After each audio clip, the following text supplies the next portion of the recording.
دا په کابل کې د افغانستان اقتصادي طلوع تر عنوان لاندې 4 ورځنی ملي نندارتون دی. دا نندارتون د FAO او UNO من او یو شمېر نورو نړیوالو مؤسسو په ملاتړ جوړ شوی چې د هیواد له 14 ولایتونو بېلابېلو شرکتونو پکې ګډون کړی دی. د مخابراتو او معلوماتي ټکنالوژي وزیر مولوي حمدالله نعماني د دې نندارتون په پرانیسته کې وایي نړیوال هڅه کوي چې د اسلامي امارت اقتصادي، سیاسي او نور فعالیتونه د انزوا په لوري سوق کړي. د ښاغلي نعماني په وینا هیڅ هیواد په بهرنیو مرستو پرمختګ نشي کولای او ټینګار کوي چې د اسلامي امارت له راتګ وروسته په ټول هیواد کې سرتاسري امنیت ټینګ شوی او د پانګونې لپاره ښې زمینې برابرې شوې دي.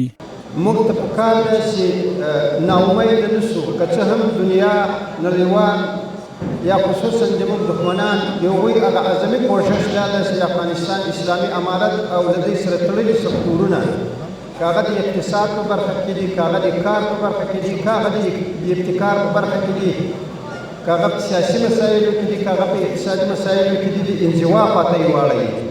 ورته مهال د اقتصاد وزارت مسلکي مرستیال ډاکټر عبداللطیف نظري پرته له دې چې د کوم هیواد نوم واخلي وایي د افغانستان مخالفین هڅه کوي چې په هیواد کې د پانګونې مخه ونیسي، خو د اسلامي امارت هڅه دا ده چې د پانګونې د جذب لپاره لا زیات فرصتونه رامنځته کړي.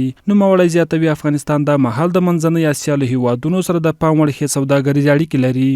چون رقبای ما یا به تعبیر دقیق‌تر بعضی از دشمنای افغانستان می‌خواهد که در داخل کشور ما سرمایه‌گذاری صورت نگیرد، یعنی سرمایه از افغانستان فرار کند. همونطور که فرار نخبه‌ها یکی از سیاست‌های رقبای ماست. بنابراین ما به خاطر اینکه سرمایه در داخل کشور ما انباش شود و به کشورهای دیگر فرار نکند تلاش می‌کنیم که زمینه مساعده برای سرمایه گذاری هم برای هموطنان خود و هم برای سرمایه گذاران خارجی فراهم بسازیم. هر هغه هیواد چې اقتصادي ستونزې ولري په هیڅ برخه کې هم هغوی پیشرفت او ترقي نشي کولی.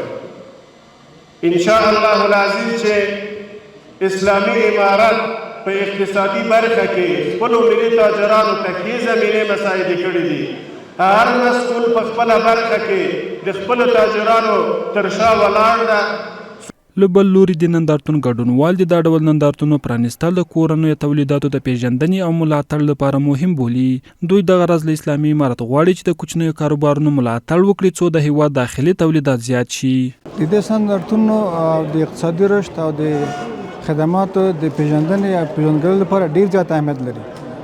یوازینۍ لاره د پیژندګلوۍ د خدماتو او د نهادونو د ارتباطاتو او د اقتصادی رشد لپاره نندارتونونه دي. خواست ما از دولت این است که بزنس‌های کوچک تشویق بکنن، حمایت بکنن، زمینه کار برشان فراهم بکنن که بتونن محصولات خود زیادتر تولید بکنن و زیادتر به فروش برسانن، چه در داخل و چه در خارج. دغه نندارتون به 4 ورځې دوام وکړي. په دغه نندارتون کې د افغانستان د کرنې، غالۍ اوبدلو، روغتیا، لاسي صنایعو او یو شمېر نورو کورنیو توکو محصولات په شاوخوا 160 غرفو کې نندارې ته وړاندې کړي دي.